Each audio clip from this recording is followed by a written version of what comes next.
Just to say that I am thankful that we didn't have any serious injury or incident here as a result of the bridge having the structural issues that we've experienced in the last 24 hours.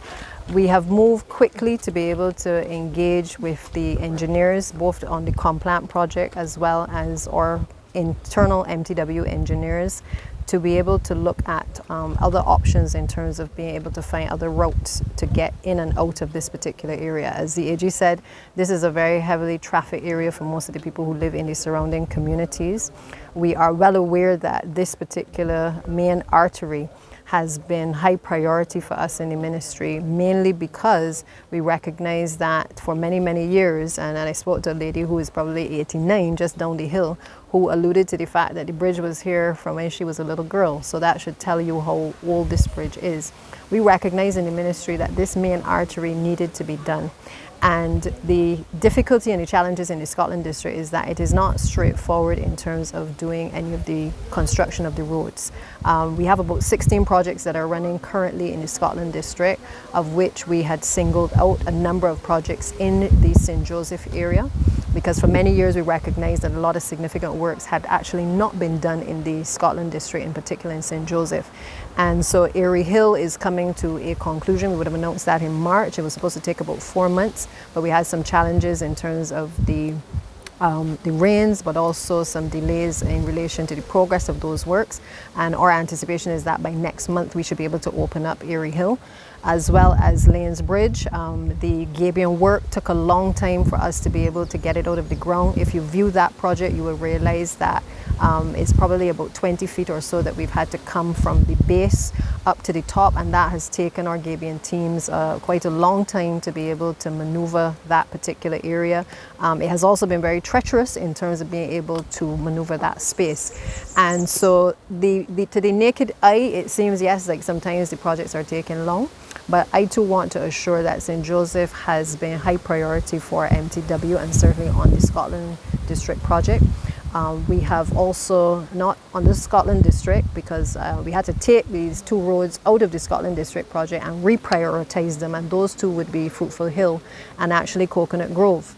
When I came to the ministry with Dr. Springer, we recognized that the ministry actually didn't have the design work completed for Fruitful Hill and Coconut Grove.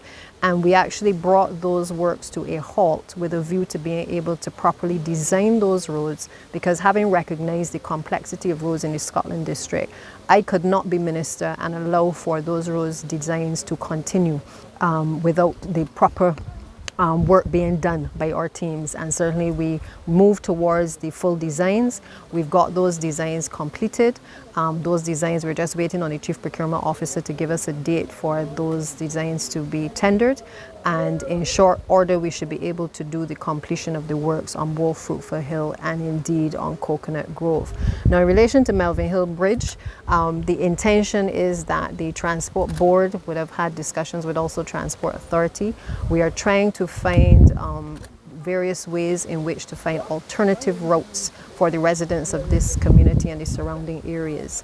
Initially, we would have rerouted the buses to be able to allow, yes, for a commute that would obviously be a little bit longer, but we recognized that we needed to make sure that people could still get to and fro from their destination. And so while the route is longer and we accept that that is an inconvenience, equally we are putting our heads together to be able to find other routes across the St. Joseph area that can take not only the size and the capacity of the buses, but also that are safe for commuters to be able to utilize. Because the reality is that many of the roads in St. Joseph that we are currently doing work on, many of those roads are in construction. They're at various stages of construction.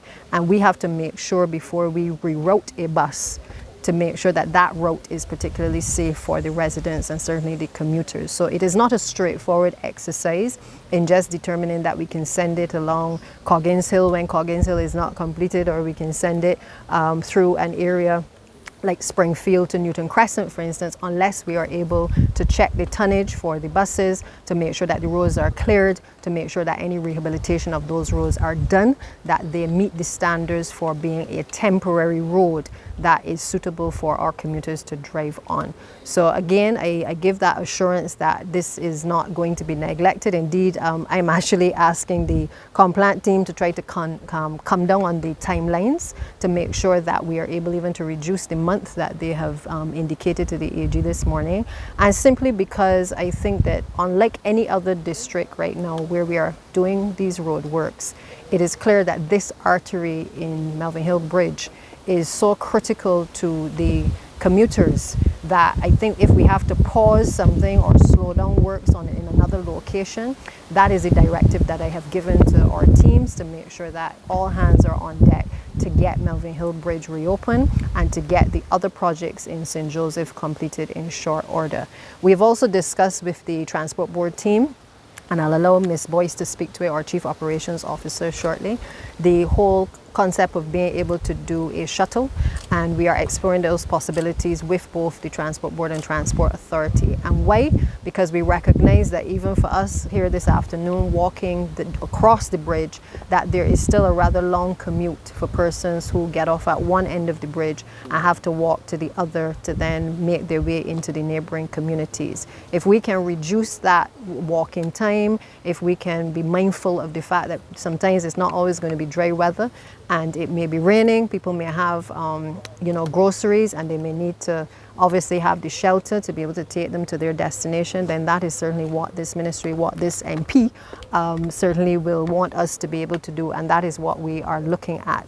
But I'll allow Ms. Boyce to certainly speak to this whole issue of the current proposal and system that we have in place, and to just shed some light on what kind of routes we are looking at across the St. Joseph area.